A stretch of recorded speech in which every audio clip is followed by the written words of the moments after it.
अस्सलाम वालेकुम। हम लेक्चर नंबर 2 कर रहे हैं मैथ MTH 401 का। इसमें हम पढ़ेंगे डिफरेंशियल इक्वेशन के बारे में। ठीक है, डिफरेंशियल इक्वेशन की जो डेफिनेशन है वो ये है कि involves unknown functions with one और मोर ऑफ इट्स डेरिवेटिव्स। यानी कि एक अननोन आपके पास फंक्शन है, ठीक है, आपने उसका डेरिवेटिव लेना है। ठीक है, वो आप डेरिवेटिव एक भी ले सकते हैं या एक से ज़्यादा भी उसका डेरिवेटिव ले सकते हैं। ठीक है, एक है ऑर्डिनरी डेरिवेटिव इक्वेशन। ठीक है, ये डी डेरिवेटिव का और इक्वेशन ई का है। अच्छा, functions where unknown is dependent upon only one और इंडिपेंडेंट वेरिएबल। ठीक है, वो एक के ऊपर भी डिपेंड कर सकता है और ज़्यादा के ऊपर भी डिपेंड कर सकता है। डिपेंड का मतलब होता है इन्हसार, यानी कि दूसरे पे इन्हसार करना है। दूसरे की वैल्यू अगर चेंज हो जाएगी तो इसकी भी वैल्यू चेंज हो जाएगी। और इंडिपेंडेंट होता है कि जो खुद डिपेंड करता है। ठीक है, अच्छा, इसकी मैंने मिसाल दी हुई है, ये देखिए। ऑर्डिनरी डेरिवेटिव इक्वेशन वो कौन सी है जिसके साथ सिर्फ सिंपली dy/dx लिखा हो। ठीक है, अब देखें इन इक्वेशंस मैंने लिखी हुई हैं जिसमें देखिए dy/dx इसमें लिखा हुआ है ना, तो इसका मतलब ये कौन सी हो जाएगी, ऑर्डिनरी इक्वेशन, डेरिवेटिव इक्वेशन। इसमें भी देखा जाए तो इसमें भी dy/dx है, तो ये भी ऑर्डिनरी इक्वेशन हो जाएगी। ठीक है, उसके बाद ये देखें, इसमें भी ये कौन सी इक्वेशन हो जाएगी, ऑर्डिनरी, क्योंकि ये और दो दफ़ा इसके डेरिवेटिव लिया गया है लेकिन है तो ये ऑर्डिनरी ना, तो ये भी हो जाएगी ऑर्डिनरी इक्वेशन हो जाएगी। ठीक है, और इसमें देखें ये जो है ना, ये होता है पार्शली का साइन, पार्शली ऐसे मतलब कुछ का साइन। ठीक है, तो यहाँ पे जो पार्शली का साइन हो जाएगा वो ऑर्डिनरी नहीं होगा, वो पार्शनरी इक्वेशन हो जाएगा। ठीक है, तो ये कौन सी हो जाएगी, पार्शनरी इक्वेशन हो जाएगी, और ये भी पार्शनरी डेरिवेटिव हो जाएगा। ठीक है, इसमें हमने डेरिवेटिव इक्वेशन में हमने अननोन वैल्यू की हमने डेरिवेटिव लेने, ये देखिए हम y का डेरिवेटिव लेते हैं विद रिस्पेक्ट टू x। ठीक है, इसमें जो इंडिपेंडेंट आ जाएगी वो क्या हो जाएगी, x आ जाएगा इंडिपेंडेंट, और जो है डिपेंड क्या कर रहा है, इन्हसार कौन सा कर रहा है, वो y कर रहा है, तो इसमें डिपेंड कौन सा हो जाएगा, y आ जाएगा। ठीक है, अब इसमें देखें, इसमें एक डिपेंड कर रहा था ना, वाई डिपेंड कर रहा था। अब इसमें देखिए, इसमें एक से ज़्यादा डिपेंड कर रहे हैं। कैसे, ये देखो, ये डिपेंडेंट है और ये क्या है, वाई क्या है, इंडिपेंडेंट है। ठीक है, अगर ये इसमें ये इंडिपेंडेंट है, अब इसमें देखें ये क्या है, ये डिपेंडेंट है, वाई डिपेंडेंट हो गया और इसमें एक्स इंडिपेंडेंट हो गया। ठीक है, देखिए एक ये इंडिपेंडेंट हो गया, एक ये, तो टोटल हमारे पास कितने इंडिपेंडेंट है, दो, एक से ज़्यादा हो गए ना, तो इसमें इसलिए उन्होंने यहाँ पे बोला है कि एक या एक से ज़्यादा। ठीक है, ये देखो, एक या एक से ज़्यादा जो होते हैं डेरिवेटिव्स लिए जाते हैं। यानी कि आगे हमारे पास आती है specific examples of ordinary derivative equations की आती हैं। ठीक है, वो हमारे पास 5 इन्होंने स्पेसिफिक बताई हुई हैं। सबसे पहले ग्रोथ इक्वेशंस है, फिर पेंडुलम इक्वेशंस है, फिर वंडर पोल इक्वेशंस है, फिर LCR ऑसिलेटर है, फिर रिकाटी है। ठीक है, तो ये 5 जो है ना, ये आपने इक्वेशंस अच्छे तरीके से याद करनी है। ठीक है, क्योंकि ये एग्जांपल MCQs भी आ सकता, कुछ भी आ सकता है, यहाँ पे ये दे और लिख दें आप, इसमें से रिकाटी कौन सी है ये या ग्रोथ कौन सी है। ठीक है, उसके बाद हमारे पास आता है द ऑर्डर ऑफ इक्वेशंस। ठीक है, ऑर्डर ऑफ इक्वेशंस क्या होता है कि जो हाईएस्ट डेरिवेटिव होगा। ठीक है, आपके पास जो एक इक्वेशन है ना, इक्वेशन में जो हाईएस्ट पावर होगी, जैसे हमने पीछे पढ़ा था ना क्वाड्रेटिक के इक्वेशन में होगा या दूसरा इक्वेशन, वैसे ही इसी का ऑर्डर है। ठीक है, अब इसमें देखिए इन्होंने एग्जाम्पल दी हुई है हमारे पास, इसका जो हाईएस्ट डेरिवेटिव है ना, डेरिवेटिव ऐसे होता है, पहला डेरिवेटिव लिया वो हम ऐसे लिखते हैं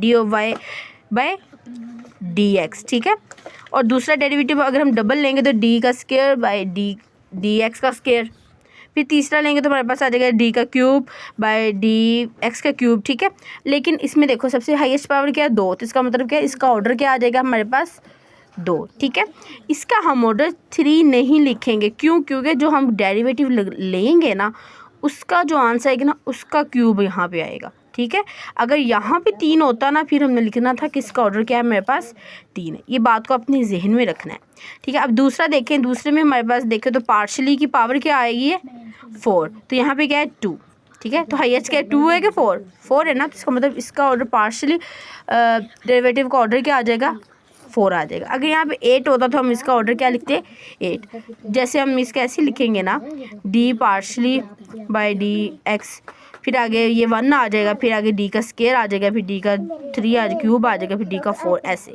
ठीक है, तो मेरे ख्याल ये आपको ऑर्डर की तो अब समझ में आ गया। अब हम नेक्स्ट चलते हैं। तो हमारे पास आगे आता है डिफरेंशियल इक्वेशन और ऑर्डनरी इक्वेशन उन्होंने दोबारा बताया हुआ है। डिफरेंशियल इक्वेशन में याद रखिएगा, एक बात बताना भूल गई थी कि सिर्फ और सिर्फ एक ही वेरिएबल आएगा, एक ही डिपेंडेंट होगा, ठीक है। और जो है ऑर्डनरी वेरिएबल उसमें क्या हो जाएगा, 2 या 2 से ज़्यादा हो जाएंगे इंडिपेंडेंट, ठीक है, वेरिएबल। आगे हमारे पास आ गया द लॉजिस्टिक इक्वेशंस है और मास स्प्रिंग सिस्टम है, ठीक है। ये जो इक्वेशंस है ये आपने जस्ट वैसे याद कर लेनी है, ठीक है। आपको ये जो लेक्चर है इसमें आपको किसी भी किस्म के नोट्स वगैरह ओपन करने की ज़रूरत नहीं पड़ेगी, ठीक है। आपको यहीं से सारे आपके पेपर्स की मिड टर्म की तैयारी हो जाएगी। उसके बाद है इनिशियल वैल्यू और बाउंड्री वैल्यू क्या होता है। इनिशियल वैल्यू ये है कि जो हमने कंडीशन रखनी है ना किसी भी की, वो इक्वल ही रहे, कंडीशन दोनों में इक्वल रहे, ठीक है। जैसे ये देखो एक्स की एक्स इज इक्वल टू 0 हमने यहाँ पे पुट किया है ना, तो यहाँ पे इसकी बाउंड्री 0 ही रहे, ठीक है। अगर मैं यहाँ पे 1 पुट किया है 0 की जगह, तो यहाँ पे 1 नहीं होगा, ये होगा इनिशियल वैल्यू, ठीक है। जो कंडीशन रखनी है वो सेम हो दोनों में। अगर मैंने यहाँ पे 100 किया है तो यहाँ पे भी 100 होगा, ठीक है, ये अंदर वाली वैल्यू। उसके बाद बाउंड्री वैल्यू ये है कि जो कंडीशन है वो चेंज हो जाए। जैसे एक्स की पावर, एक्स को हमने यहाँ पे अगर 10 के इक्वल रखा है तो नेक्स्ट हम एक्स को हम 11 के इक्वल रख लें, ठीक है। इनकी ये जो वैल्यू 11 के इक्वल रख लें, तो ये क्या होगा, ये होगा बाउंड्री वैल्यू, ठीक है।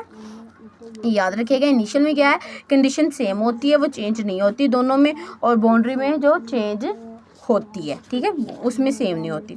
उसके बाद properties of ordinary derivative equations की जो प्रॉपर्टीज़ हैं वो 2 हैं, वो एक लीनियर है और एक नॉन लीनियर है। आपको यहाँ पे लीनियर से साफ पता चल रहा होगा कि सिर्फ तरतीब होनी चाहिए, ठीक है।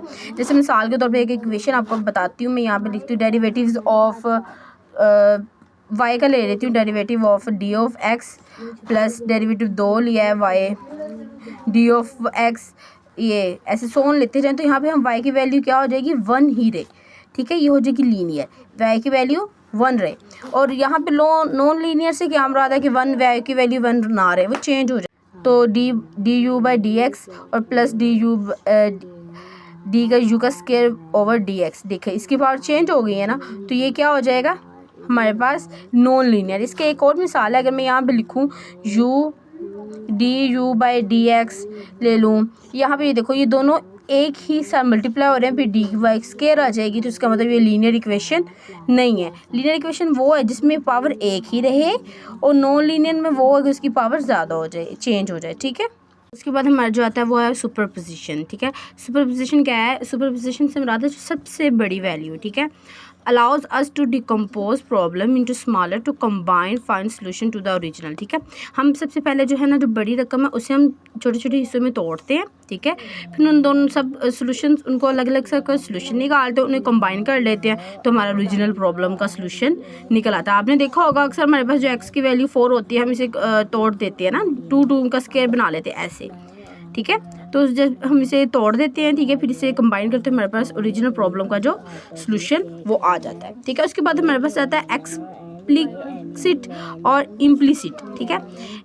एक्सप्लिसिट क्या होता है, एक्सप्लिसिट की जो फंक्शन फार्मूला वो ये है, ठीक है, y is equal to f of x है, ठीक है। y हमारे पास इनका कोई भी इक्वेशन है उसमें हमने y एक साइड पे रखना है, और बाकी जो हमारे पास फंक्शन वो हमने साइड पे रखना है। जैसे ये देखो हमने y एक साइड पे रखा है और फंक्शन एक साइड पे रखा है। अगर मैं कोई और भी हमारे पास एक मिसाल देती हूँ, हमारे पास है 0 इज इक्वल टू y का स्क्वायर प्लस 4 प्लस एक्स, ठीक है। अगर ये है ना, इसे मैंने एक्सप्लिसिट बनाना, तो क्या करूँगी मैं, y को उस तरफ ले जाऊंगी ना, तो हमारे पास आ जाएगा y का square is equal to -4 minus x, ठीक होगा। तो ये हमारे पास एक्सप्लिसिट बन गया। और ये जो पहला था हमारे पास ये था इम्प्लिसिट का फार्मूला, ये देखें ना, एफ ऑफ एक्स इस तरफ होगा और इज इक्वल टू 0 होगा, तो हमारे पास वो इम्प्लिसिट। इसकी मिसाल ये देखें ना, सारे के सारे फंक्शन एक साइड पे है और वो 0 के इक्वल आ जाता है। उसके बाद हमारे पास एग्जाम्पल है, हमारी पहली एग्जाम्पल है, उसमें क्या उन्होंने दिया हुआ है कि डेरिवेटिव लिया था एफ ऑफ एक्स का, y का डेरिवेटिव लिया था, उसका आंसर है -x/y। तो हम डेरिवेटिव को dy/dx भी लिख सकते हैं, ठीक है, वो आ जाएगा -x/y। हम इसके डेरिवेटिव खत्म करने के लिए एंटी डेरिवेटिव ले लेंगे या इंटीग्रेशन ले लेंगे, दोनों साइड्स पे ले लेंगे। तो इंटीग्रेशन का सैम्पल ये वाला था, ठीक है। दोनों तरफ जब हमने इंटीग्रेशन लिया तो क्या आ जाएगा, जो इधर dy है इधर वाला y इधर डिवाइड हो रहा है, इधर आके मल्टीप्लाई हो जाएगा, और इधर वाला dx इधर डिवाइड हो रहा है, इधर जाके मल्टीप्लाई हो जाएगा। सॉरी ये y नहीं आना, तो ये मैंने गलती से लिख दिया। ठीक है, हमारे पास जो इसका हम कॉम्बिनेशन लेंगे, इंटेग्रल लेंगे, तो वो क्या आएगा कि y का पावर में 1 जमा, y की पहली पावर क्या था 1, ऐसे लेते हैं ना, पावर में 1 जमा, ठीक है, इनके 1 करके क्या आ जाएगा 2 आ जाएगा, तो जो पावर आई वो नीचे डिवाइड कर देंगे। ऐसे इसका लेंगे माइनस, तो मेरे पास पहले था बाहर, ठीक है, माइनस पहले बाहर था, तो x की पावर यहाँ पे 1 है, एक पावर के अंदर ऐड कर देंगे तो क्या आ जाएगा x की पावर 2 -/2 आ जाएगा, और प्लस कांस्टेंट कोई भी रकम आ जाएगी यहाँ पे। ठीक है, वो हम फार्मूले के मुताबिक सी लगता है। उसके बाद देखें ये जो 2 है, 2 को दोनों बोथ साइड्स पे हम मल्टीप्लाई कर देते हैं, इनके 2 मल्टीप्लाई 2 ऑन बोथ साइड्स पे करेंगे तो इसका 2 कैंसिल हो जाएगा, इसका भी 2 कैंसिल हो जाएगा, तो इसके साथ 2 मल्टीप्लाई हो जाएगा, तो हमारे पास ये इक्वेशन बन जाएगी। ठीक है, फिर उसके बाद क्या करेंगे, सारे कांस्टेंट्स जो हैं x को भी इस तरफ ले आएंगे और y को c को भी इस तरफ ले आएंगे। तो हमारी जो बुक है ना, हैंडआउट्स पे उन्होंने c को उन्होंने 2 के इक्वल लेट किया हुआ है कि c की वैल्यू अगर 2 हो तो क्या हो जाएगा, तो यहाँ पे अगर हम c की वैल्यू 2 लगा दें तो क्या आ जाएगा, 2 2 4 आ जाएगा, तो हमारे पास आ जाएगा x c की जगह आ जाएगा 4, कांस्टेंट वैल्यू आ गई ना हमारे पास। ठीक है, फिर हमने y को एक साइड पे लिखा, क्योंकि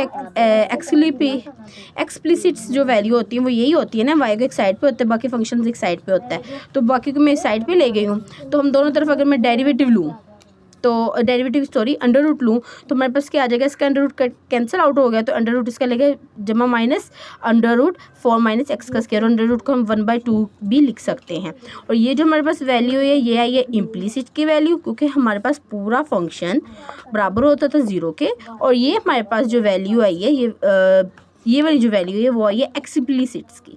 ठीक है, एक्सप्लिसिट की। ठीक है, हो गया।